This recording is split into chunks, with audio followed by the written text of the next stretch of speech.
Bonjour à tous et bienvenue sur ma chaîne YouTube. Aujourd'hui, une nouvelle vidéo.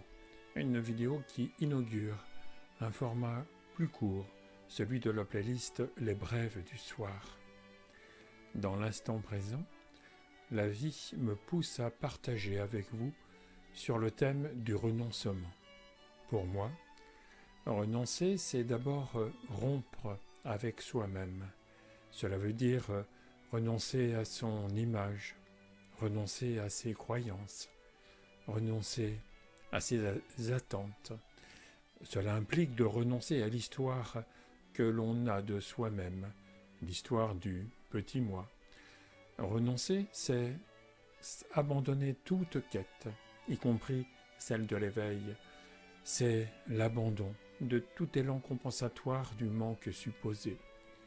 Renoncer, c'est abandonner tout besoin de complétude puisque nous sommes déjà complets. Ainsi, pour vivre, il faut renoncer à survivre. Pour être en majuscule de la vie, il faut juste renoncer à avoir. Pour ressentir l'unité, il faut juste renoncer à la séparation. Pour vivre dans l'illimité de la vie, il nous faut juste renoncer à nos limites. Pour vivre dans le silence intérieur de la pure présence, il nous faut juste renoncer à accorder au bavardage mental l'attention habituelle pour la diriger plutôt sur l'espace entre les pensées. Pour vivre dans la paix du cœur, il nous faut juste renoncer à nos conflits intérieurs. Pour vivre dans l'amour inconditionnel, il nous faut juste renoncer à la peur. Et si l'amour sans condition n'a pas besoin de morale, c'est qu'il est l'expression ultime de la vie. Dans cet amour infini et absolu, qui transcende toutes les limites, nous renonçons naturellement à toute possession. Celle qui, justement, semble justifier celle ou celui que l'on croit être. En fait, c'est renoncer à l'identité fictive que nous avons construit, avec tous les conditionnements reçus et puis qui ne nous appartiennent pas. C'est renoncer à cette entité illusoire que nous avons tissée en raccordant avec la pensée moi les objets de perception qui apparaissent et puis qui disparaissent à la surface de notre être véritable et fondamental.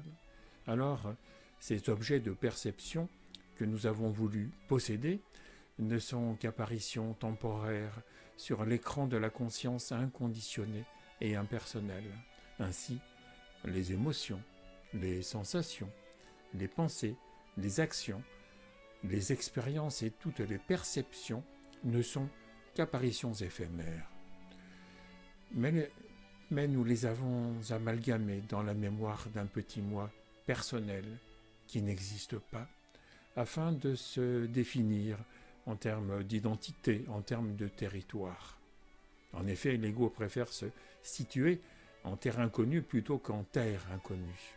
Il aime défendre son territoire tant il se sait menacé.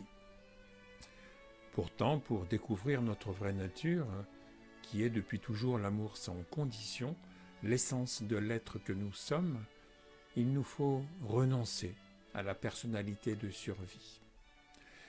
Ainsi, quand le désir fusionne dans la grâce, nous abandonnons l'idée du libre arbitre qui n'appartient qu'à l'illusion de l'ego.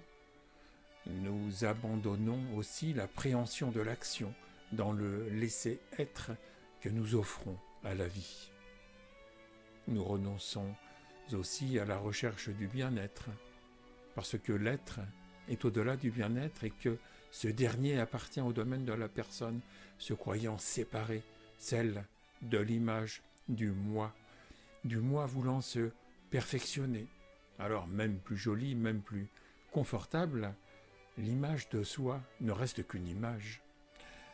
En renonçant au mythe de l'éveil que nous poursuivons en vain parce qu'il est déjà là, nous abandonnons l'idéal idéalisé qui ne fait qu'engendrer la distance de nos projections. C'est renoncer au bonheur que nous espérions dans la fuite éperdue de l'espoir, parce que nous sommes déjà le bonheur que nous cherchons. Alors c'est renoncer à faire, et même il suffit d'abandonner l'intention de faire ne rien faire, car tout ce qui est intentionnel est comme possédé bien sûr par le contrôleur du perçu. C'est renoncer à posséder. Et vous pouvez même l'imaginer, car comme le chantait John Lennon, imagine aucune possession, je me demande si vous le pouvez. Alors, sans possession, oui, c'est véritablement renoncer à ses attachements, c'est renoncer à saisir ou même à rejeter tout ce que nous expérimentons. Bref, c'est être bienheureux, car pour les pauvres en esprit, le royaume des cieux est à eux. Il nous faut renoncer à survivre en tant qu'égaux, si nous voulons offrir notre regard au regard de la vie, au regard de l'amour. C'est aussi renoncer à revendiquer des points de vue particuliers, des jugements présumés, et donc ne plus avoir à revendiquer à être quelqu'un en particulier. C'est aussi renoncer à la temporalité, parce que la vie se vit dans l'instant, elle ne se pense pas, elle se vit. La vie qui est aussi un long deuil plus ou moins tranquille, le deuil de l'instant d'avant qui n'existe déjà plus dans l'instant présent. Sans passé ni futur, tout est présent dans ce moment d'éternité ici et maintenant. Ce moment présent est comme sacré, parce que on le consacre et on le célèbre avec le sacre de notre attention, totalement disponible dans cette écoute sans intention. Alors là, vraiment, l'instant présent est la caresse infinie de l'éternité. Et celle-ci n'est pas un temps infini, n'est pas un temps trop long, surtout vers la fin, comme le disait Kafka, puisque l'éternité, oui, l'éternité se situe en dehors de l'espace-temps, elle est atemporelle. Renoncer, c'est faire aussi la vidange de l'ego et ainsi vivre une vie d'ange. Vivre enfin, c'est juste être en sécurité, dans l'offrande de sa vulnérabilité, être imbibé par la douceur de la source, être comme vibrer dans la vibration originelle, universelle, être comme bercé dans le mystère insondable de l'être de tous les êtres. C'est honorer ce vide si plein qui nous anime, c'est proclamer « Ma volonté, c'est que ta volonté soit faite ». Alors, c'est resplendir de l'indéfinissable, c'est se vêtir de l'immaculé, c'est s'offrir en offrande au vent de la vie, c'est disparaître dans l'amour quand on aime l'amour au point de disparaître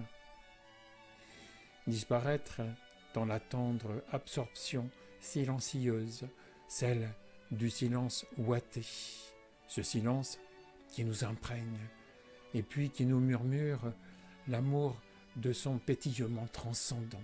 Alors, dans l'évanescence de notre effervescence, c'est le renoncement suprême. Et, paradoxalement, c'est aussi notre ultime liberté, celle d'aimer sans avoir besoin d'être aimé. En renonçant à l'illusion de la séparation, nous sommes alors au service de la vie, dans l'unité originelle, celle d'avant toute manifestation. Comme des fontaines d'amour, nous sommes au service de la source, chérissant ses enfants. Alors oui, pour disparaître dans l'amour, pour ouvrir son cœur, il faut bien sûr mettre l'amour en action. Je reste totalement à votre écoute inconditionnelle. Et je vous signale aussi que le programme Mettre l'amour en action, que je dispense bénévolement en présentiel, vous est également offert avec la playlist Exploration non-duel. Une une des playlists de cette chaîne que je vous invite bien sûr à visionner. Parce que justement, cela peut vous permettre de renoncer à ce qui vous encombre. Et pour bénéficier toujours gratuitement de ces vidéos mensuelles, celles des explorations non duelles, mais en avant-première, il vous suffit juste de vous abonner à la lettre d'information de l'association Désir d'Humanité. Désir d'Humanité dont le site est mentionné sur l'écran de fin de cette vidéo. Voilà. Alors merci pour votre écoute. Je vous dis à bientôt pour de nouvelles vidéos. Et surtout, n'oubliez pas de vous abonner à cette chaîne et de la faire connaître tout autour de vous. En communion avec vous et au plaisir d'un prochain partage.